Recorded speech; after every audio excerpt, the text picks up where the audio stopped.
Welcome back to Yahoo Finance Live, everyone. We've got just inside of 50 minutes left in today's trading activity, and we want to take a quick look at some of these social media stocks here on the day. Meta Platforms, you're seeing that lower by a little more than 1.5%. Certainly has been a tumultuous start to 2022 for Facebook, the parent company, of course, Meta Platforms, but ticker symbol still FB as of right now. We're also taking a look at Snap, the brand of Ghostface Chilla. Yeah, that's chilling on the day. It's down by about 2.5% on ICE, and we're also seeing Alphabet, Google, that is down by about 2.7%. However, the lone gainer is Twitter, and we're going to get into the news on that. Shares are higher by about 3% on the day, and after disclosing a 9.2% stake in Twitter, Elon Musk has suspended intentions to join the board of directors at the microblogging company, whose platform Musk actively uses and is quite notoriously a user of, for better or for worse.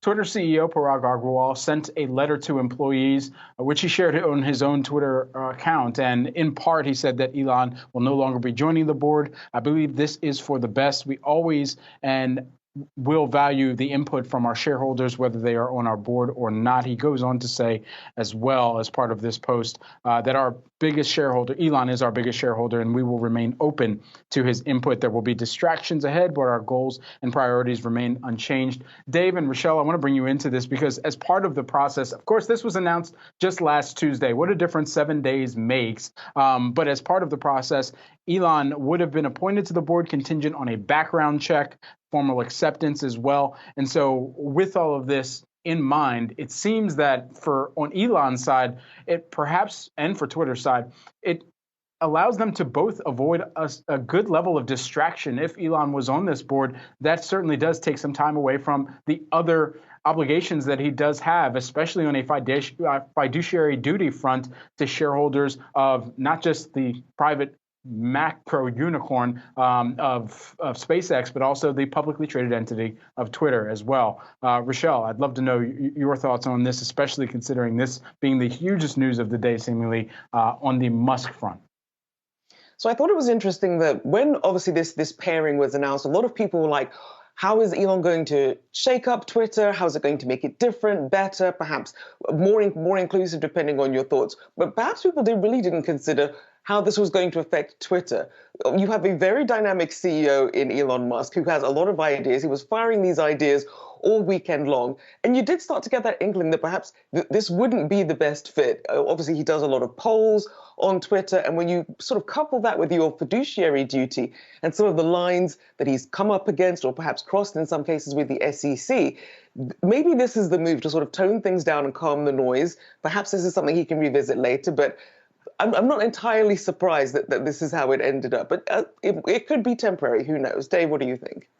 I think we are far from done with this conversation. I just don't understand the move from Twitter itself. If you invite that friend to your party, we all know that friend. That friend who's going to come, they're going to get hammered, they might break something, they might even throw up. You know what comes with that friend, and you knew it was going to come with Elon Musk, and then suddenly you're surprised over the weekend when he drops some rather sophomoric tweets about Twitter in itself, in particular the one about dropping the W from Twitter, which was really beneath Elon, beneath a 15-year-old at this point, but then deleted those tweets.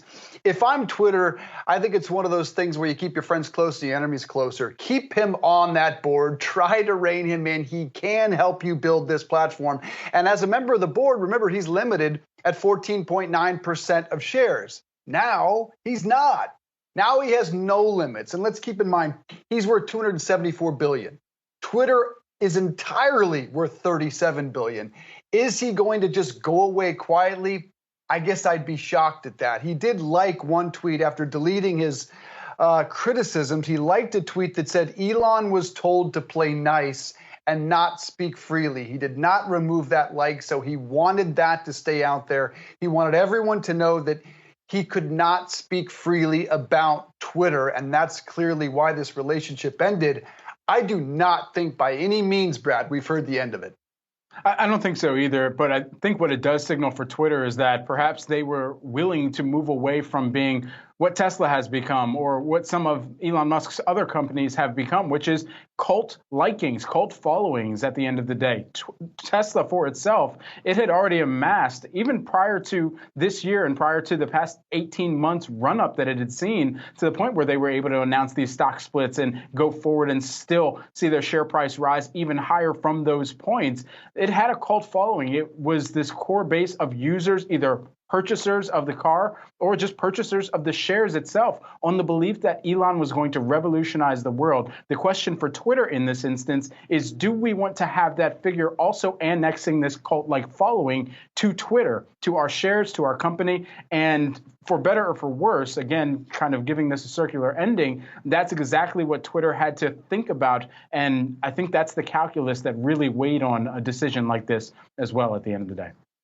Look, Twitter, Elon's not just more valuable than Twitter. He's bigger than Twitter. I think he could have done great things there if they were just going to deal with some of the criticisms that are inherent with someone like Elon Musk. Again, we have not heard the end of this. Is it hostile moving forward?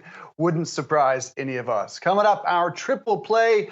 All three of us pick a stock in the news and tell you why it's on the move right after a short break.